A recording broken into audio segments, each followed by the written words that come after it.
बेटी की सतरंगी शादी। मालिक, बहुत रात हो गई है। अभी तक मनीषा बिटिया दफ्तर से घर नहीं आई। अरे डोंट वरी रामू, आ जाएगी। समझदार और पढ़ी लिखी लड़की है, ऊपर से अपने फौजी बाप की तरफ बहादुर भी है। तुम जाकर खाना लगाओ रामू, वो आती ही होगी। जी मालिक। मनीषा मनोहर की इकलौती बेटी थी। मनीषा की माँ का उसके बचपन में ही स्वर्गवास होने और मनोहर के फौजी होने के कारण मनोहर ने अपनी बेटी को बिल्कुल लड़कों के जैसा ही पाला था। उस दिन देर रात को मनीषा का इंतजार करते हुए मनोहर और उसका नौकर रामू बात कर ही रहे थे कि मनीषा अपनी कार में ऑफिस से घर आती है। अरे रामू काका, बड़ी भूख लग रही है, जल्दी से खाना लगा दो। और कल मेरे कुछ खास क्लाइंट्स घर पर लंच के लिए भी आ रहे हैं, तो कुछ अच्छा सा बना देना। और बताओ मनीषा बेटा, ऑफिस का काम कैसा चल रहा है? एकदम जबरदस्त चल रहा है पापा। इनफैक्ट कल की प्रेजेंटेशन में तो मैंने 2 करोड़ की डील फाइनल कर दी और अगले हफ्ते हमारी कंपनी नया प्रोडक्ट लॉन्च करने वाली है। पता है पापा, मुझे इसका हेड बनाया जा रहा है। अरे वो ये हुई ना मेरी शेर बेटे वाली बात। वेरी गुड बेटा।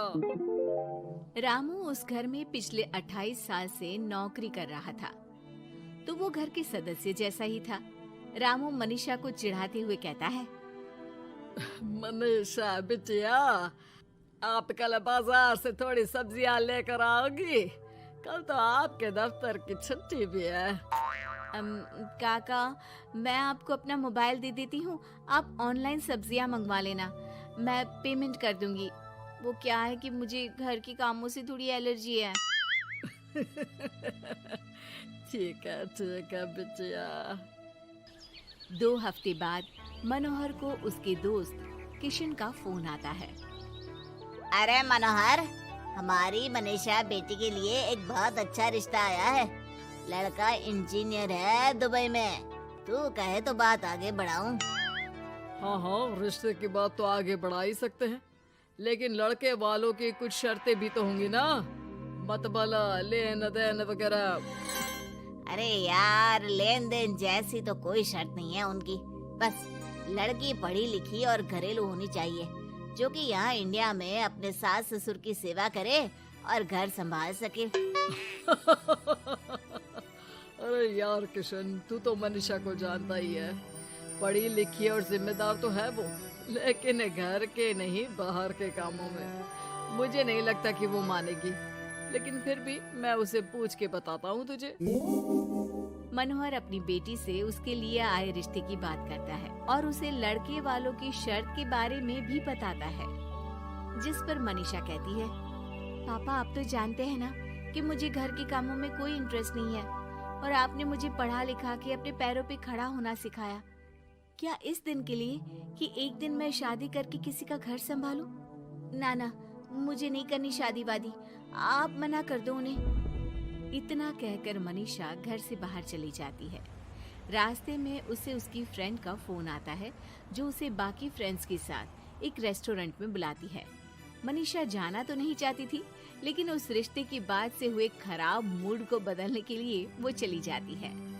मनीषा और उसके दोस्त एक टेबल पर बैठे होते हैं कि उसकी नजर उसी रेस्टोरेंट में गिटार बजा रहे एक लड़के पर पड़ती है, जो मनीषा की फेवरेट धुन बजा रहा होता है। मनीषा झट से सारी बातें भूलकर उस गिटार की धुन में खो जाती है। थोड़ी देर बाद सब उस लड़के की परफॉर्मेंस पर तालियां बजाते हैं, तो मनीषा भी स्माइल करके तालियां बजाने लगती है। उसी शाम जब मनीषा घर जा रही होती है, तो उसे वही लड़का दिखता है जो रेस्टोरेंट में गिटार बजा रहा था।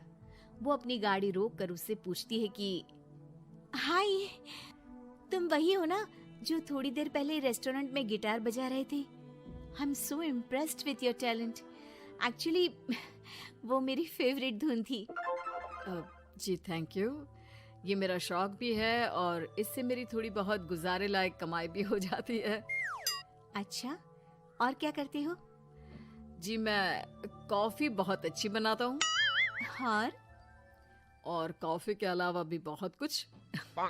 एक्चुअली मुझे खाना बनाने का बहुत शौक है और खाली समय में या तो मैं गिटार बजाता हूँ या फिर कुकिंग करता हूँ।